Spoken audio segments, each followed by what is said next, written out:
Comme vous le savez, ça a été difficile à la Mecque. Il a dû partir à Taïf, pas très loin de la Mecque. Pourquoi? Pour trouver un endroit stable où il va pouvoir vivre sa foi, pratiquer sa foi, appeler les gens à son Seigneur, présenter l'islam, etc. Il arrive là-bas, c'est très compliqué. On lui jette des pierres, il ressort attristé, blessé. Et à ce moment-là, lui qui est dans une position de faiblesse, il aperçoit l'ange Gabriel. L'ange Gabriel l'appela et lui a dit: Dieu a bien entendu ce qu'a proféré ton peuple contre toi et la façon dont ils t'ont traité. Alors, il t'a envoyé l'ange des montagnes. L'ange des montagnes le salua et lui a dit: Ô Mohammed, Dieu a bien entendu ce qu'a proféré ton peuple contre toi. Je suis l'ange des montagnes. Et Dieu m'a envoyé vers toi pour que j'exécute l'ordre que tu me donneras. Car si tu veux, je peux les recouvrir des deux montagnes, c'est-à-dire les engloutir entre les deux montagnes qui les séparent. Et là, le prophète de dire non, car de leur descendance, j'espère que Dieu fera sortir des personnes qui l'adorent lui seul, sans rien lui associer.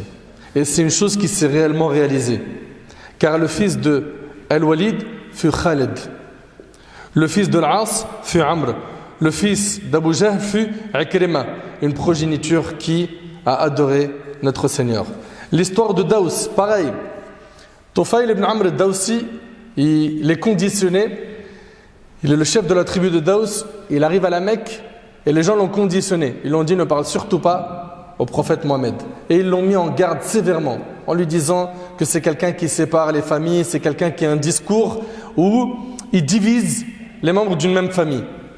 Alors il a mis du coton dans ses oreilles pour ne pas écouter les propos du prophète. Puis à un moment donné, il s'est dit: mais je suis quelqu'un qui connaît bien la langue arabe, je connais bien la poésie, je connais les bonnes paroles des mauvaises. Qu'est-ce qui m'empêche d'écouter ce que dit le prophète et de me faire moi-même une idée? Et c'est ce qu'il a fait. Et quand il a écouté, il s'est converti à l'islam. Puis après, il a demandé au prophète, paix sur lui, donne-moi l'autorisation d'aller appeler ma tribu à l'islam. Chose qui a été faite. Puis après cela, le prophète revoit Tufayl à nouveau qui lui dit: je les ai appelés à l'islam, ça ne marche pas. Maudis-les. Maudis-les. Fais des invocations contre eux. Et là, le prophète de l'islam de dire: Allahumma hdi Daous wa'ti bihim. Ô Seigneur, guide Daous et ramène-les vers nous. Il ne les a pas maudits. Il ne les a pas maudits. Paix sur lui. Une autre histoire, celle de Dhat al-Riqa. Rapidement, Jabir, ce compagnon, il dit, radiyallahu anhu, nous étions avec le messager de Dieu, paix sur lui, à Dhat al-Riqa. Étant parvenu à un arbre à l'ombre dense, nous y laissâmes le messager de Dieu, paix sur lui.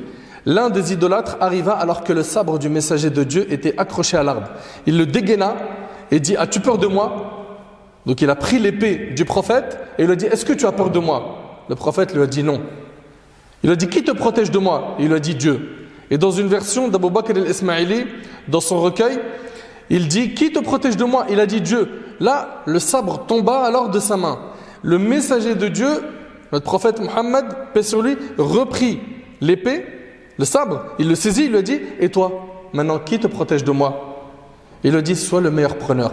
En deux mots, ne me fais pas de mal, mais je te promets de ne plus te combattre. Le prophète lui rendit la liberté. Quand l'homme revint à ses compagnons, il leur a dit: je reviens à vous de chez le meilleur des gens. Il m'a laissé la vie sauve. Il m'a laissé la vie sauve. Il ne m'a pas fait de mal. Il a dit: je reviens à vous de chez le meilleur des gens. Si le prophète était quelqu'un qui aimait faire couler le sang, si le prophète était comme le prétendent certains, un assoiffé de sang, est-ce qu'il aurait laissé cet homme vivant qui, quelques secondes avant, il tentait de quoi? De menacer, voire d'aller jusqu'à tuer le prophète.